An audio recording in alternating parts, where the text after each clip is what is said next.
Fala galera, sejam todos muito bem-vindos para mais um episódio do Triângulo Nerd Podcast. Aqui quem vos fala é o Rafa. Aqui quem vos fala é o Bruno.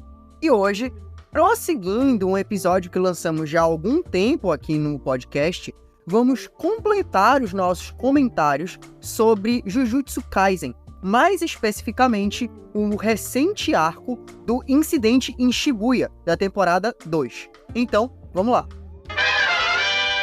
Bom, como eu já disse, a segunda temporada, a gente abordou o primeiro arco que trata ali do passado do Gojo com o Geto em um outro episódio, onde nós também falamos um pouquinho da primeira temporada e sobre o Jujutsu Kaisen Zero, que é o filme de Jujutsu Kaisen que é canônico ali pro anime. Agora nós vamos falar aqui sobre a continuação da segunda temporada. Esse arco do passado do Gojo com o Geto, ele aborda ali os 5 primeiros episódios dessa segunda temporada. E a partir do episódio 30, mais ou menos, a gente começa o arco do incidente em Shibuya, que vai do episódio 30 até o final da segunda temporada, que é mais ou menos ali o episódio 47, se não me engano.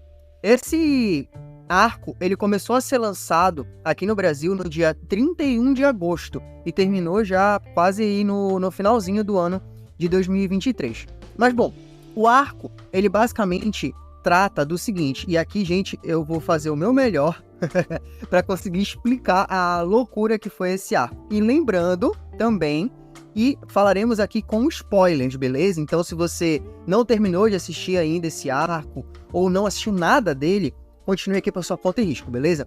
Bom, o arco, ele basicamente traz ali a tentativa do Geto, ou do que a gente acredita até aquele momento ser o Geto, com alguns outros espíritos amaldiçoados, o Mahito e companhia, de conseguir selar o Satoru Gojo. Para isso, eles preparam toda uma espécie de armadilha ali na cidade de Shibuya, prendendo as pessoas, depois criando diversas barreiras para prender também os próprios feiticeiros, etc. E com isso, nós acompanhamos então o Gojo indo lá e depois alguns outros personagens do universo de Jujutsu ali, principalmente Tadori Yuji, que é o nosso protagonista, junto com diversos outros personagens, acabam indo lá e diversos problemas, cagadas e planos secundários foram se desenrolando, então, ao longo desses aí, mais ou menos 17, 18 episódios. Mas, Bruno, qual é a tua impressão, qual é a tua opinião sobre esse arco mais recente aí no anime de Jujutsu Kaisen? Cara, como eu falei antigamente, Jujutsu Kaisen, ele é o Naruto melhorado. Ele traz um pouco mais de seriedade no caso, aquele perigo real mesmo. E aqui nesse arco não é diferente. A gente sente ali o perigo real para a vida daquelas pessoas ali, dos figurantes, A gente sabe que os figurantes estão correndo perigo de fato ali, porque além deles terem que lidar com várias maldições de classe baixa, também tem as especiais, tem os mestres de maldições, que são tão ruins quanto as maldições ali, então realmente é um perigo real. Tudo isso para trazer o nosso Satoru Gojo para lá como uma armadilha para tentar selar ele. É um plano que foi pensado ali pelo Mahito e pelo Suguru Geto, até então, e o plano era literalmente enfraquecer o Gojo para conseguir selar ele. E acaba dando certo ali até um certo momento, É claro que o anime ele começa mostrando algumas lutas interessantes entre o pessoal da escola, os alunos novos, No caso, o Yuji, o Megumi, lutando contra um velhinho lá, overpower. Conta um pouco sobre a chegada do Gojo, porque aqueles mestres de maldições estão se aliando ali a maldições para derrotar o Gojo, porque quando ele nasceu, o mundo feiticeiro Jujutsu teve um desequilíbrio, então eles estavam querendo voltar ativa, porque graças ao Gojo, desde pequeno, ele já atrapalhou a vida deles, porque é claro que eles eram criminosos, faziam coisas erradas, assassinos, então quando o Gojo chegou, deu uma desequilibrada ali, e eles não conseguiam mais agir como antes, tinham que ficar nas sombras, ficar fugindo o tempo todo, porque tinha chegado aquela besta lá enjaulada que é o Satoru Gojo. Aí o anime ele vai recorrer a partir disso, tanto da questão do Gojo ser selado, e também aquela questão do Itadori, que ele tá ali com o Sukuna, ele tá o tempo todo tentando segurar o Sukuna pro Sukuna não fazer nada, não prejudicar ninguém, mas aí acaba acontecendo que o Sukuna consegue tomar o controle do corpo do Itadori, e cagada atrás de cagada. Então, tipo assim, esse é uma mistura de Naruto com Shingeki no Kyojin, porque o autor também não quer nem saber quem ele mata. Ele só vai matando todo mundo e foda-se, fica triste, tá morto ou não tá, não sei, vou arrancar braço, vou arrancar perna, foda-se, eu sei que esse arco foi uma merda total. Pra quem gosta dos personagens, pra quem olha ali pro personagem e fala, cara, gosto desse personagem, quero ver mais sobre ele, quero ver ele brilhando mais aí quando vê o cara tá morto. Então é um anime que ele surpreende justamente por isso, pela questão do perigo real. Cara, eu concordo contigo nesse sentido do perigo. O que eu acho muito legal de Jujutsu, que esse arco trouxe de forma mais clara e mais pungente, é que realmente todo mundo tá em perigo, cara. Inclusive eu até vi uma postagem no Instagram falando que é daqui pra pior, né, inclusive. E isso é interessante porque deixa a gente realmente com medo do que tá acontecendo. Quando tu vê algo muito sério chegando, algo muito sério ocorrendo, tu sabe que tem uma chance grande de alguém morrer ali, de algum personagem morrer. A gente já tinha visto isso, inclusive, na primeira metade dessa segunda temporada, né? Quando a gente tem a morte ali da personagem que eu não vou lembrar o nome, mas que o Gojo e o Geto estavam levando, né? Estavam meio que protegendo até certo ponto. E também na primeira temporada com a morte ali do amigo do Itadori. Então, o anime, a história, ela já mostrou que, assim, cara, ninguém tá seguro. Talvez a única pessoa que esteja segura realmente é o Itadori, até o Itadori já morreu, né? A diferença é que ele voltou à vida, mas até ele já morreu. Então, assim, cara, ninguém tá seguro aí, sabe? E isso é muito interessante. E, assim, eu não acho que é feito de graça também, entende? Porque uma das coisas que mais me incomoda, e aí, dependendo da história, dependendo de como é feito, acaba me tirando um pouco de certas narrativas, principalmente narrativas super-heróicas, é o fato de que, cara, os caras destroem os vilões, os inimigos, destroem tudo, tem uma destruição fodida de cidade, morre civil, ou então um monte de gente é ferida, mas, cara, as protagonistas não morrem, ou às vezes, até dependendo da história, os caras destroem a cidade inteira, aí no final tem um comentáriozinho falando que ninguém morreu. Porra, como assim ninguém morreu, mano? Entendeu? Ou, tipo, a mesma coisa em relação a quando a gente vê, tipo, um cara, tipo, uma única pessoa matando, assim, destrói ou mata 400 minions, 200 vilões, e o cara continua sempre sobrevivendo de formas, às vezes, bem duvidosas, sabe? E eu acho que Jujutsu, ele consegue trazer elementos de universo, bem como explicações e articulações na sua história para justificar a sobrevivência de certos personagens, mas principalmente para justificar também a morte de muitos deles. Porque a situação que é posta ali, onde tu tens uma cacetada de maldição de nível especial, uma cacetada de inimigo, se tu passa por tudo isso e ninguém morre, primeiro que eles matam ali diversas pessoas, né? E eu acho que as reações do Itadori e outras situações que são colocadas nos arcos, eles fazem com que a gente pese também um pouco a morte das pessoas, de modo geral, ali da cidade. O que é bom também. Mas além disso, eu acho que seria muito complicado tu trazer tantos personagens fortes, uma situação tão pensada e articulada ali pelos vilões, e no final tu não ter nenhuma morte, entendeu? Seria muito complicado. E o arco, ele traz, pelo menos, que eu consiga lembrar aqui, pelo menos 2 mortes relevantes, e, além disso, tu ainda traz também um ferimento grave pro Todou, né, que até ali era um dos personagens, ou é colocado, na verdade, como um dos personagens bonzinhos, digamos assim, mais fortes do lado ali dos feiticeiros. Então, cara, tu tem consequências reais, assim, pra aquilo, entendeu? Ainda que, claro, tu tem muito mais mortes de vilões, digamos assim, do que de mocinhos, mas até aí tudo bem, contanto que tu tenha realmente consequência pra isso.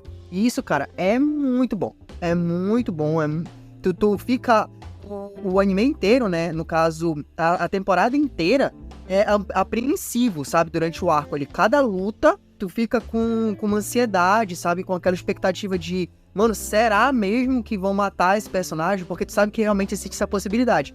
sabe? E isso é muito bom, cara, para um arco, principalmente como um arco como esse, para um arco como esse, é um elemento essencial para dar peso e relevância pro que acontece. É aquela situação do perda pros dois lados, né? Nós estamos em guerras, o meu lado vai perder, mas o teu também vai. Então, tipo, não tem aquele negócio do favoritismo do lado do herói, entendeu? Tipo, morreu aqui o cara, mas a gente tem uma poção mágica, um feitiço mágico, ou uma esfera do dragão pra trazer o cara de volta, entendeu? Lá não, o meu lado vai perder, o teu também. O teu pode ter perdido mais e tal, mas o meu também perdeu. Então é aquele negócio de um equilíbrio ali de forças que o anime sempre apresentou desde o começo. Pois é. Mas assim, dito isso, vem agora uma coisa que eu já tinha reclamado, inclusive, no primeiro episódio que a gente gravou, falando de maneira geral, né, sobre o anime. Mas aqui, cara, eu acho que foi mais relevante ainda, cara, pra minha assistida. Que é o fato de que, minha Nossa Senhora de Misericórdia, o quanto esse anime é confuso, mano. Putz grila, velho, o quanto isso é confuso não tá no gibi, cara. A quantidade... Sabe aquele elemento clássico que tem de anime? Tipo, alguma coisa acontece e aí um personagem ele para pra fazer a explicação do porquê que aquilo aconteceu, ou como aconteceu. E aí tu vai entendendo elementos daquele universo, ou daquele acontecimento em si, ou daquele plano, daquele personagem, enfim. Cara, aqui, a quantidade de vezes onde teve uma explicação pra algum acontecimento, pra alguma coisa, eu ouvi a explicação e eu simplesmente tive que ignorar ela porque eu não entendi porra nenhuma do que foi dito. Cara, não tá no gibi, mano. Aconteceu algumas vezes. Tipo assim, tinha uma outra que eu ainda assim, voltei. Tipo assim, cara, eu acho que isso aqui vai ser importante, eu tenho que entender. Aí teve uma outra que depois de eu ouvir umas 4 vezes, eu falei, tá, eu acho que eu sei pra onde tá, eu sei o que ele quis dizer, eu acho. Cara, tu é doido, velho, é muito confuso, mano. Não é só que, assim, o universo é confuso, mas a forma como eles explicam é muito estranha, e eu vou fazer uma crítica ainda maior. Muitas vezes a gente reclama, principalmente em filme, né? Mas é porque eu acho que em anime a gente já acostumou com esse elemento. Eu acho que é uma característica muito forte de anime shonen.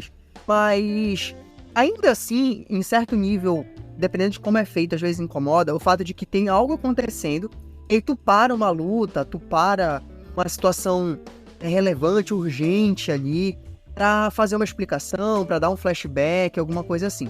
E como eu falei, dependendo de como isso é feito, realmente é muito ruim e pode matar o ritmo da história ali, ou dos acontecimentos. No entanto, também é tão horrível quanto se tu dá uma explicação complexa e deixa a porra de uma luta visualmente mais complexa ainda acontecendo no fundo. E aí, mano, é muita informação pra minha cabeça, cara. Eu não sei se eu consigo traduzir o que tá sendo dito, a explicação que tá sendo dada, ou se eu presto atenção na porra da luta. E, cara, Jujutsu faz muito isso.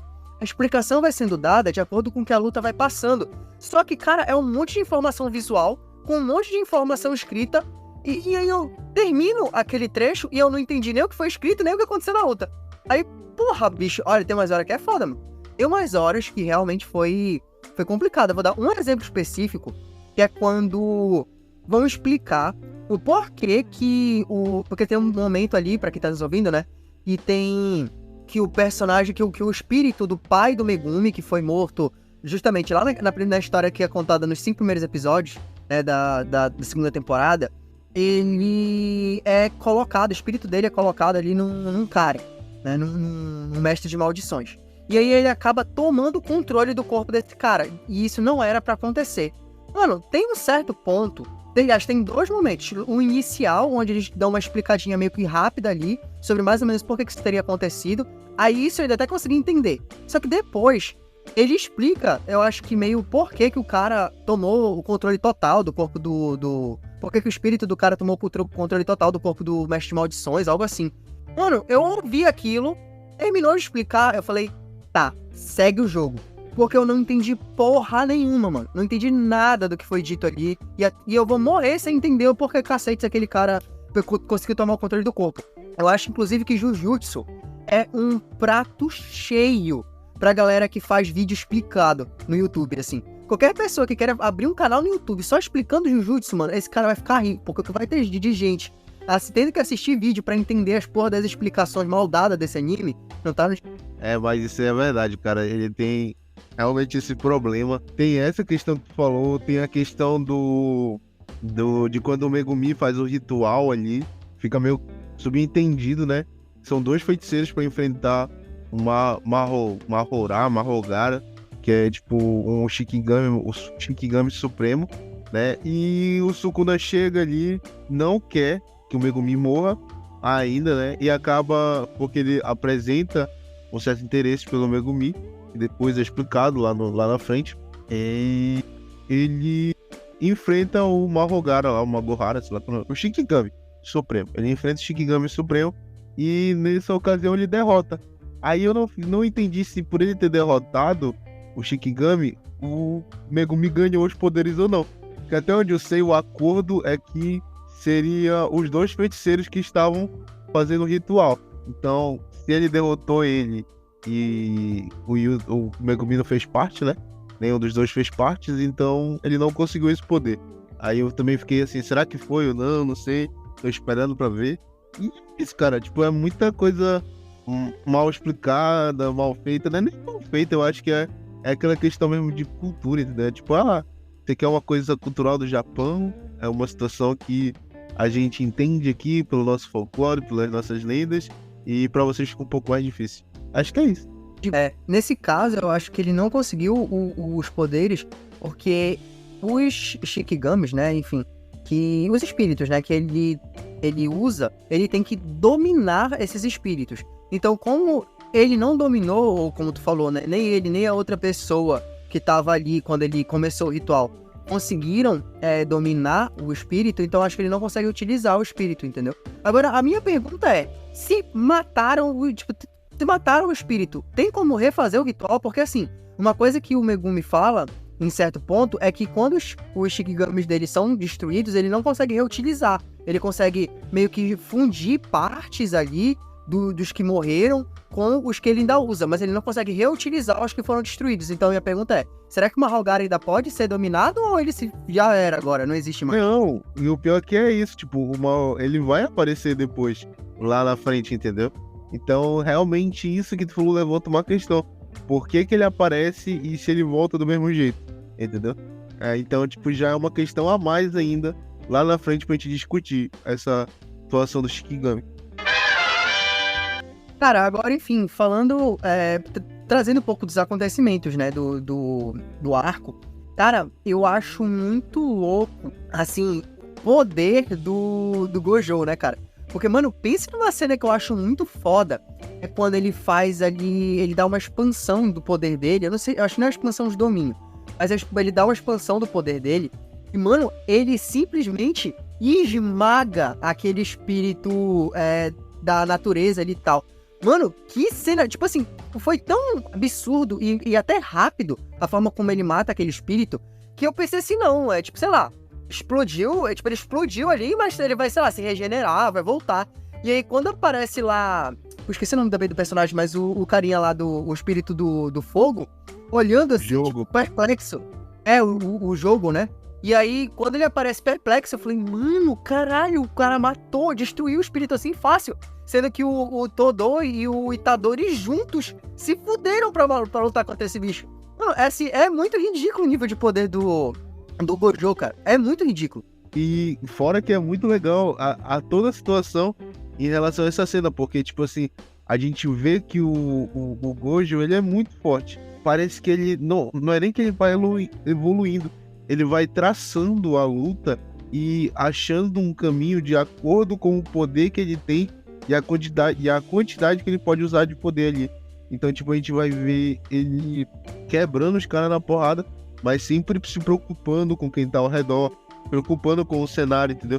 Tentando afetar a menos quantidade de gente possível ali, que são os figurantes, né? As pessoas humanas ali normais.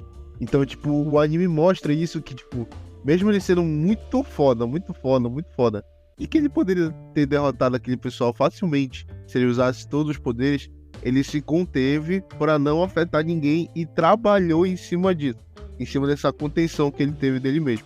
E eu acho que é aí que entra, cara, a questão da inteligência do plano, mano. Eu acho que o plano, como eu falei, apesar de eu não poder dizer que eu entendi 100% de tudo que foi feito ali no plano da galera, Mas é muito foda como eles estruturam todo um cenário super complexo pra conseguir selar ele. Tipo, envolve tá ali no meio das pessoas pra ele não conseguir usar todo o poder dele.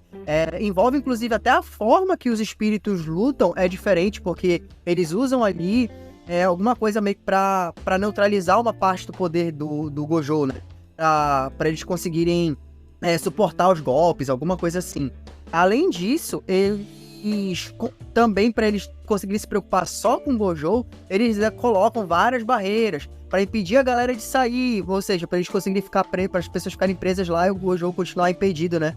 E usar os poderes. Depois para impedir os outros feiticeiros de entrarem para ajudar o Gojo, para tirar as pessoas. E aí, cara, tu ainda tem toda uma questão de primeiro tem que cansar o Gojo, sabe? Para depois tu conseguir tentar selar ele. Isso porque eles sabem que matar ele vai ser basicamente impossível. E aí, mano, a cena do Gojo fazendo a expansão de domínio dele lá em não sei quantos segundos, pra conseguir matar todos os monstros lá, e que são transformados, se eu não me engano, né?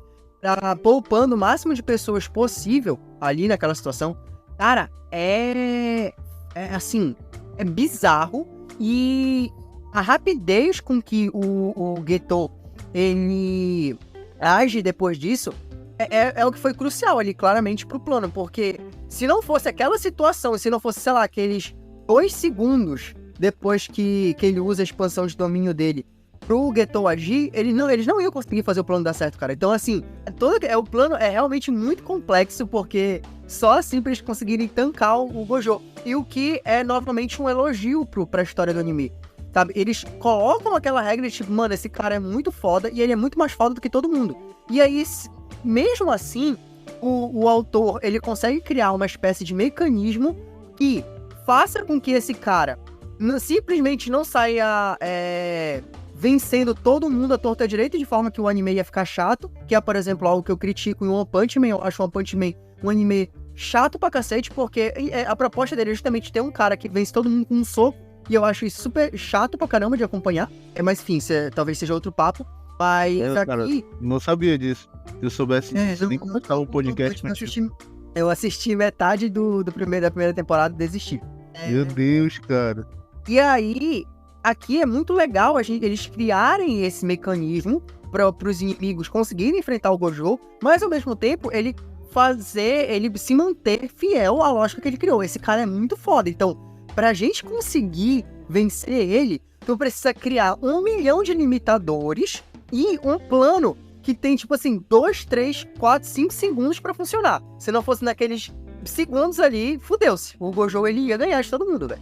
Só pra adicionar o seu comentário ignorante, o One Punch Man, ele compartilha da mesma ideia de Jujutsu em relação a estalos de poder, como assim dizendo. Porque assim como o Gojo ele é quase invencível, o Saitama ele também é colocado como invencível. Mas o Gojo ele está sentado no trono e no altar de o invencível, enquanto o Saitama apenas a gente como espectador e algumas pessoas daquele mundo sabem disso. Não é todo mundo que sabe que o Saitama é invencível. Então não tem como o pessoal chegar e fazer algum plano. Todo mundo que olha para aquela cara de tacho dele olha pra ele e pensa que ele é fraco, entendeu? Então o anime vai mostrando pra gente e pra eles que o Saitama é o mais forte da situação até ele chegar no nível do Gojo, exatamente onde o Gojo está, que é no nível do ápice. Então aí sim entrará pessoas com poderes e estratégias para tentar tirar aquela pessoa do topo. É isso que o anime de One Punch Man é. O que o Saitama é agora é o que o Gojo deveria ser desde o começo. Que é aquele olhar para ele e falar, menosprezar aquele ser, mesmo não sabendo que ele está acima de você. Só encerrando meu comentário em relação a isso do Saitama, do One Punch Man, que é um ótimo anime. Cavalo! E essa questão do Satoru Gojo é exatamente como eu falei, da classificação de ranking dos feiticeiros, tanto dos feiticeiros como das maldições, mas a gente sempre sabendo que o Gojo ele tá acima disso, que ele é praticamente independente ali, porque todo mundo tem medo dele, todo mundo sabe que ele pode destruir o mundo. E essa questão também do plano bem bolado, Porque depois que o Satoru ele é pego ali no selo, para ser selado, no caso, ele acaba vendo um receptáculo, que seria o Suguru Geto, mas quem tá lá dentro é o Kenjaku, que é uma maldição, um feiticeiro, um mestre de maldições, que ele conseguiu a imortalidade passando a sua consciência de corpos em corpos. Então tem essa cena que é bem legal, que é quando a gente vê Não é não é nem a consciência, ele passa o cérebro dele, literalmente. É, isso. Então a gente vê que o Kenjaku, literalmente o Satoru Geto, ele só foi selado porque o Kenjaku tava no corpo do Suguru Geto. Geto não, Suguru Geto.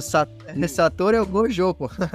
A gente sabe, o Satoru Gojo só foi selado porque o Kenjaku tava no corpo do Suguru Geto, que fez o Satoru baixar a guarda. Porque a gente viu lá no passado que o Geto morreu, então o Kenjaku usa dessa artimanha de chamar o Satoru da mesma forma que o Suguru chamava, e meio que ele abaixa a guarda ali e é pego pelo selo.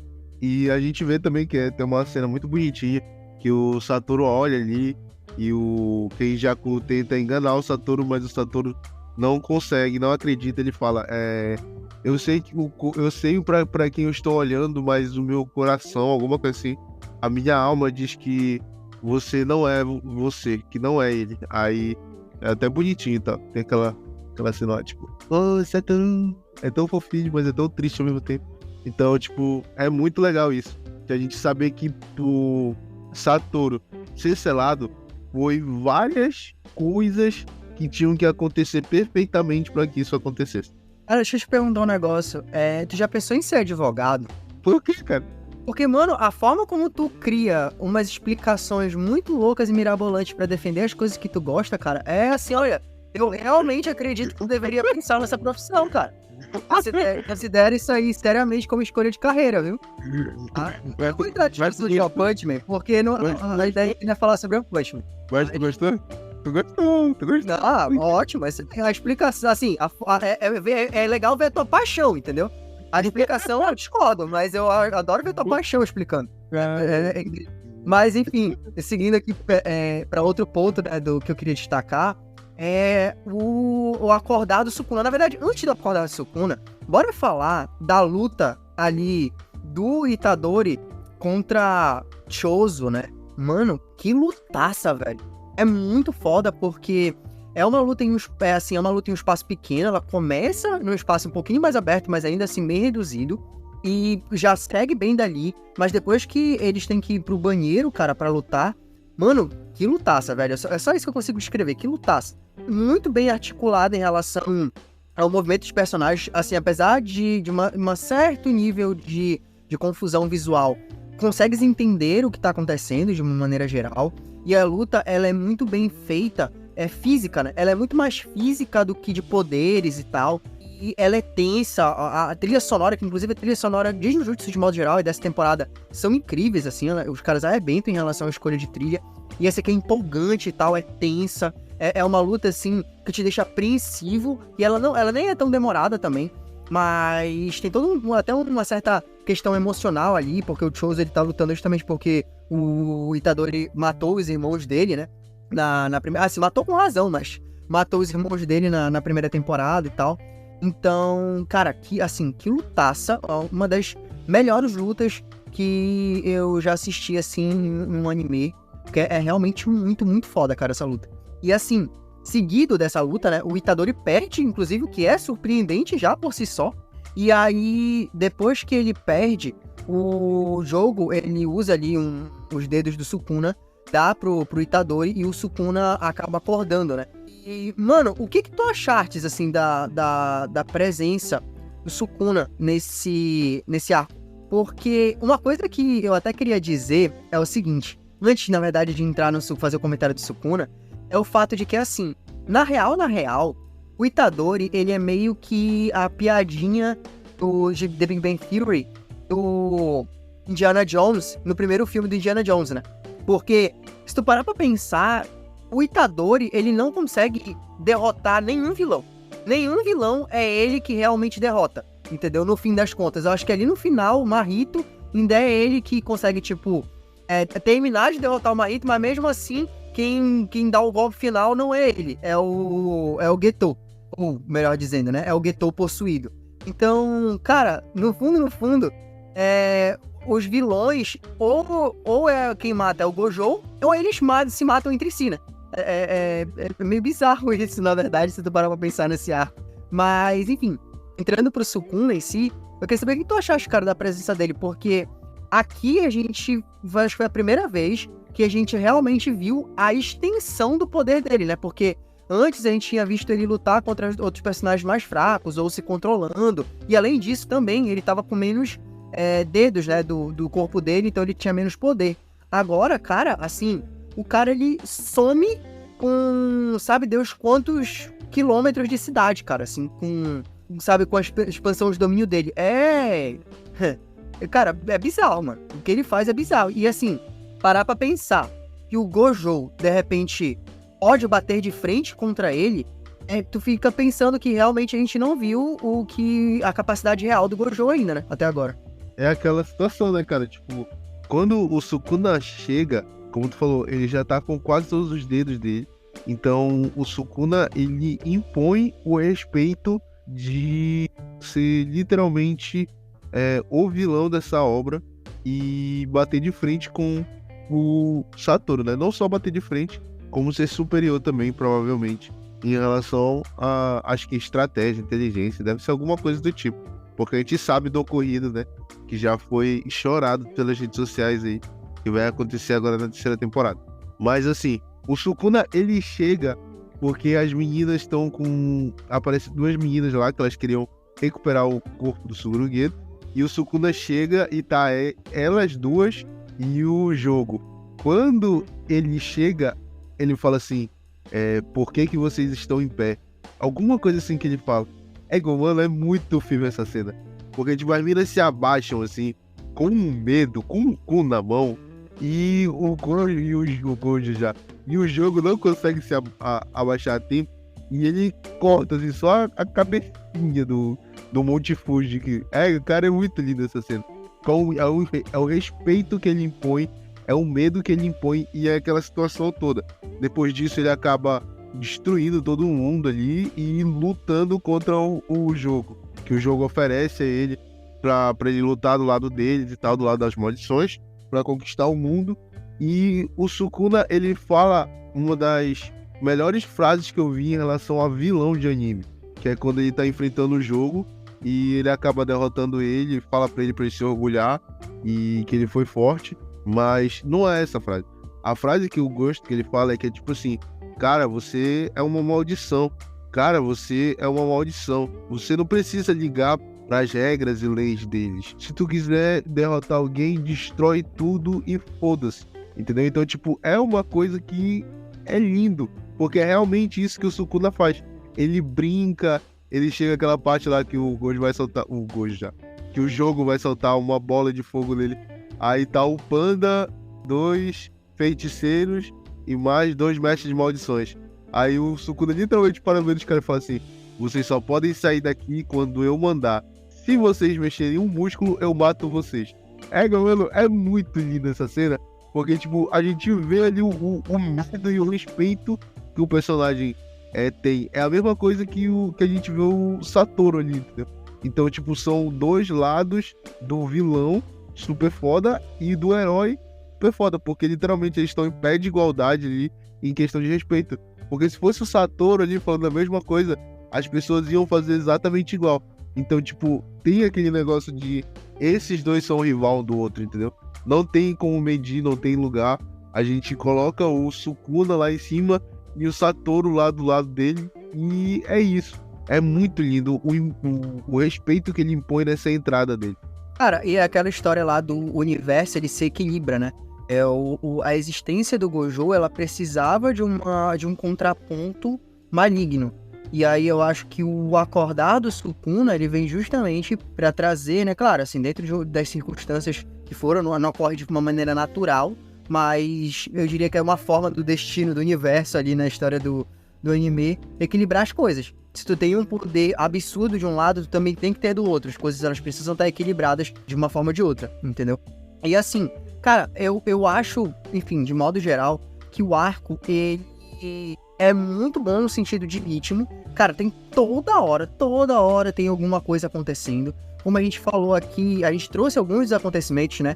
Que, pô, tem em tudo que tá acontecendo com o Gojo, aí enquanto isso tá toda a galera do lado de fora, eles vão descobrindo coisas, aí depois que eles conseguem entrar, tu pensa que as coisas vão se resolver, na verdade é só aí que, na hora que eles conseguem passar ali das barreiras, né? Aí que tu descobre que as coisas na verdade estão começando, né?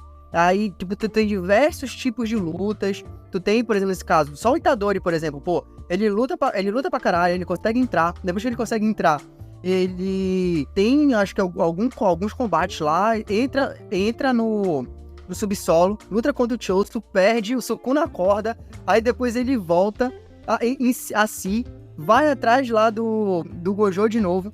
Quando ele tá descendo, ele encontra o Nanami e acontece o que acontece, né? Que inclusive, caralho, mano, e a gente bora falar das mortes, né? A morte do Nanami e a morte da Nobara, pô, assim, pesadas. Eu acho muito doido como é a reação do Itadori. Eu acho que é uma das reações mais as reais que tem nos animes, né? Porque fizeram até uma brincadeira de tipo, quando qualquer personagem de anime vê alguém sendo morto na frente dele, aí o cara, nossa, fica foda, desperta os maiores poderes dele e tal, e o Itadori simplesmente fica destruído, mano. O cara perde a razão, assim, perde a vontade de lutar, sabe? E eu acho que as cenas, elas são muito bem realizadas, elas têm um impacto emocional, sim, que a gente sente de forma bem relevante, e elas são bem realizadas, eu acho também. Eu acho que da forma como elas acontecem, sabe? Não é do nada, as mortes, né? Não são do nada, dá tempo de tu processar os acontecimentos e faz sentido, né? Porque eu acho que seria muito bizarro, por exemplo, se a gente vê aquele Nanami ele todo destruído, ou a Nobara, coitada, né? Que, tipo assim, convenhamos, ela não é lá tão poderosa quanto o Itadori, ou o Todo, ou o Megumi e tal. E aí ela conseguir sobreviver ali a um ataque do Mahito, seria provavelmente, ou pelo menos sobreviver de forma fácil, né? Seria realmente meio bizarro. Porque até agora, por exemplo, a gente não sabe se a Nobara morreu, na verdade, né? O carinha fala ali no final que ela foi levada viva. Ela ainda teria uma chance de sobreviver, na verdade, uma coisa assim. Então... E aí, cara, tu chegou a lagrimar pela Nobara ou pelo... claro que não. Não, claro que não. Nem pelo... Como é o nome dele, cara? Nanami? É o Nanami. Se eu chegar a... Não. Caramba, velho, tão horrível mesmo, viu, bicho? Não, Cara, tu sem é muito mole, porra. Tu é muito mole, velho. Tu que é errado, tu que é o certo. O mundo tá errado. Não, nada a ver, mano, nada a ver. Cara, quem chorou pela morte de qualquer um deles dois é que tá errado. Me desculpa, mas não tem peso suficiente pra chorar pela morte de nenhum deles dois. 70% da população chorou, aí o cara vem e fala que a gente que tá errado, olha. Cada um. Tá errado, porque não tem... Tipo, existe um impacto emocional pro arco do Itadori, que é muito bem sentido e é muito bem realizado. Agora, tu dizer que tu vai chorar por causa do personagem, pra mim é um pouco demais. Pô, até o dublador, mano, a gente viu, até o dublador se emocionou quando ele fez esse último episódio. O dublador japonês, cara, foi tão lindo. Para com isso, cara. Mas enfim... E aí, paraense, derrete o coração. Depois que ele vê essas mortes, ele ainda volta, continua lutando contra o Mahito, aumenta o poder, chega o Todo. Cara, é uma, assim, tudo isso, velho, 17 episódios, sendo que ainda tem mais uma caralhada de coisas acontecendo, sabe? Tem a luta do Megumi lá e do Megumi da mina lá de óculos, do velho lá do clã dela, do clã Zenin, contra aquela maldição, sabe? Do cara acontece coisa pra caralho, mano. E isso é muito bom pro ritmo. Toda hora, e todas as lutas, e todas as coisas acontecendo são interessantes. Tu fica instigado, fica interessado no que vai acontecer. Mas o que eu acho que às vezes quebra é o que eu já reclamei, né? Questão de algumas explicações que tu não consegue entender. Assim, as lutas também, apesar da maioria delas serem muito boas, tem algumas situações, principalmente, por exemplo, a luta do jogo contra o Sukuna. Mano, eu não entendi metade do que tava acontecendo naquela luta. De verdade, visualmente falando. Tem uns momentos que o anime, ele tenta ser tão grandioso nos poderes, na destruição e tal, e eles exageram, eles passam um pouco do ponto, de forma que tu não consegue entender visualmente o que tá acontecendo, quem tá apanhando, o que tá sendo destruído. E juntando esse fato visual de alguns momentos de luta com essa questão dessas explicações, ainda que eu acho que tem um saldo muito positivo nesse arco, isso é algo que em certos pontos quebra um pouco a experiência, sabe? Eu acho que acaba que o autor, né, e claro, o anime, eles conseguem te manter engajados, porque realmente a história criada e o universo, ele é muito rico. Então, e os personagens, tu também tem vários personagens, então tu tem sempre algum personagem que tá te interessando, porque de alguma forma cada um daqueles personagens acaba sendo interessante, seja pela forma como o próprio personagem trata a sua fraqueza, seja por ele ser muito forte, o quanto ele é foda, seja pelos planos que estão realizados, seja pelas relações entre os personagens. Tu sempre tem personagens que tem algum tipo de coisa interessante pra te conectar a ele, sabe? Até ali o personagem, por exemplo, que era o robô, né? O arco todo que ele tem ali também, cara, é muito bom, é muito legal. Toda a relação que a gente vê dele com a mina lá da espada também é muito bem realizado. E então tudo isso te mantém engajado, sabe? Não faz tu te perder e faz tu ficar empolgado, além, claro, das escolhas técnicas de trilha sonora, das lutas que são muito bacanas. Mas, ainda assim, definitivamente, eu acho que tem alguma confusão visual e alguma falha nas explicações que, de vez em quando, cara, me causava, assim, um desgaste, sabe? Eu não assisti semanalmente, eu assisti meio que de maratona mesmo. Acho que quando eu assisti os episódios, faltava sendo lançar só o último. Então, assim, eu maratonei meio que em 3 dias ali os episódios. E chegou um momento que era cansativo, cara, porque tinha umas coisas que eu não entendia o que estava acontecendo exatamente, sabe? Novamente, tanto visualmente quanto textualmente falando. Mas assim, ainda assim, tem uma força muito grande nos seus personagens, consegue desenvolver coisas deles, mesmo em meio a tudo isso, em todas essas lutas, tem coisas sendo construídas, sabe? E esse equilíbrio de poderes, os planos sendo realizados, definitivamente, apesar dessas confusões que eu falei aqui, né, e das quais tu compartilhou também em sentir, eu acho que não tem como a gente negar, cara, que Jujutsu é um anime diferenciado hoje em dia. Ele é um shonen bem diferenciado, cara, muito bem realizado e com muitas e muitas coisas interessantes, muitos pontos fortes. Cara, exatamente. Mesmo ele tendo esse problema, né, que acaba já virando charme de tanto que a gente passa pano, essa questão dos poderes, das histórias, algumas coisas serem bem embaralhadas, a gente acaba querendo mais do anime pra saber se desenrola ou se a gente entende melhor. É como tu mesmo falou, tem que ter... Quem quer ser youtuber é só falar sobre as explicações que ninguém entendeu no anime que vai ficar rico. Entendeu? Então, tipo, é muita coisa que a gente tem que procurar, muita coisa que a gente tem que achar. E não é nem questão de teoria, é mais assim pra quem já leu o mangá lá na frente, ou então pensou sobre mesmo, pra ver qual era a interpretação que tava dando ali em relação ao assunto. Tipo, o último episódio onde o Kenjaku, ele absorve o Mahito e ele acaba fazendo algum tipo de ritual ali com o poder dele misturado com o poder do Mahito. Eu não entendi muito bem o que aconteceu, mas aí ele meio que libera maldições ali pela cidade. E, cara, a gente fica, que isso? Aquele moleque que chegou lá quando o Sukuna ainda tava dominando o corpo do Itadori e ele é do gelo. Aí a gente não sabe também o que ele tá fazendo ali, pra que ele tá ali. A gente só sabe que o Sukuna conhece ele e não matou ele, ou seja, ele é um subordinado do Sukuna, ou alguém que serve o Sukuna, porque foi o que foi dito ali. Também tem aquela questão da polêmica da Mei Mei com o irmão dela. Então, tipo, tem coisa nesse anime que a gente fica, pô, igual aquele meme do gatinho, que isso, entendeu? Então, tipo, deveria ter um dicionário de Jujutsu do nosso lado pra gente conseguir interpretar tudo que tá acontecendo ali.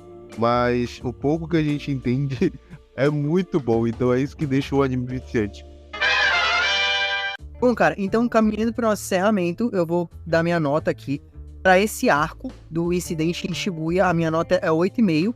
Eu acho que, bom, como eu falei, realmente tem muitas coisas que funcionam, mas esse 1,5 ele vai ser retirado realmente por esses momentos de confusão que o anime causa, e que é assim, talvez no prosseguir do anime isso possa se tornar um pouco mais relevante, porque essas confusões elas podem atrapalhar o entendimento de certas coisas que podem vir a ser importantes para a gente entender o desenrolar de tramas, ou o porquê de alguns acontecimentos, ou de como algumas coisas acontecerem. Então talvez essas certas confusõezinhas elas possam acabar se tornando mais relevantes. Inclusive, eu revi a primeira temporada e revi também os 5 primeiros episódios, uma parte do filme, eu já assisti tudo isso 2 vezes, e mesmo assim tem coisas, por exemplo, nessas partes que eu vi 2 vezes e ainda ficam um pouco confusas, outras eu consegui entender melhor. Então até um anime que, de certa forma, não só pela qualidade, mas pela complexidade do seu universo, ele te convida a ser assistido mais de uma vez, né?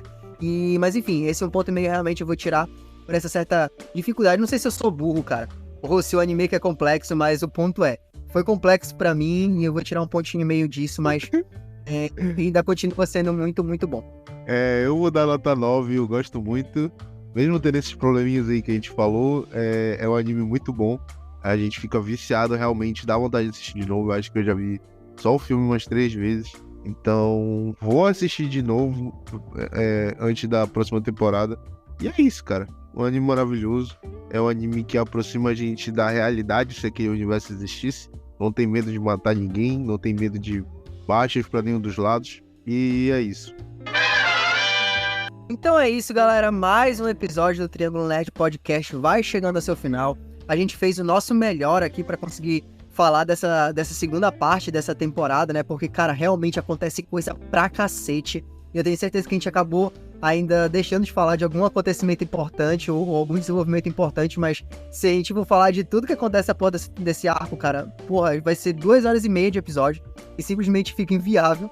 Mas eu espero que vocês tenham gostado. Muito obrigado para quem nos ouviu até o final. Não esqueça de curtir, compartilhar e comentar o nosso conteúdo, a depender da plataforma na qual você esteja nos ouvindo. Estamos no Instagram, não deixe de nos seguir lá. Estamos no Instagram como Triângulo Nerd, tá? Lá a gente posta os avisos aqui sobre quando saem novos episódios.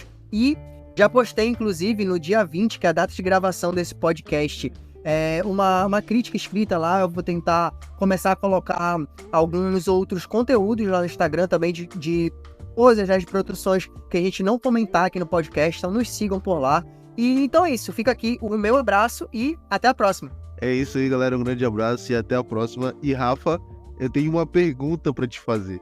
Tu sabe o que o Gojo cantou quando ele tava dentro do selo? Não. Y la verdad es que no soy tan fuerte como yo pensaba.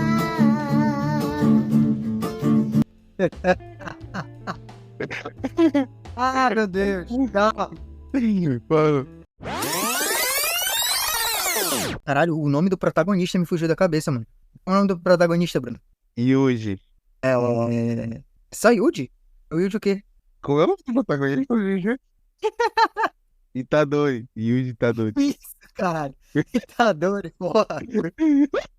Caralho. O cara Aí a gente tá fazendo podcast com o velho. O cara é o pior protagonista que existe, mano. Ninguém lembra do cara de tão sofrido que ele é. Eu esqueci até que eu tava falando já. Deixa eu pegar o fio da meada aqui, peraí. Isso é tudo, pessoal.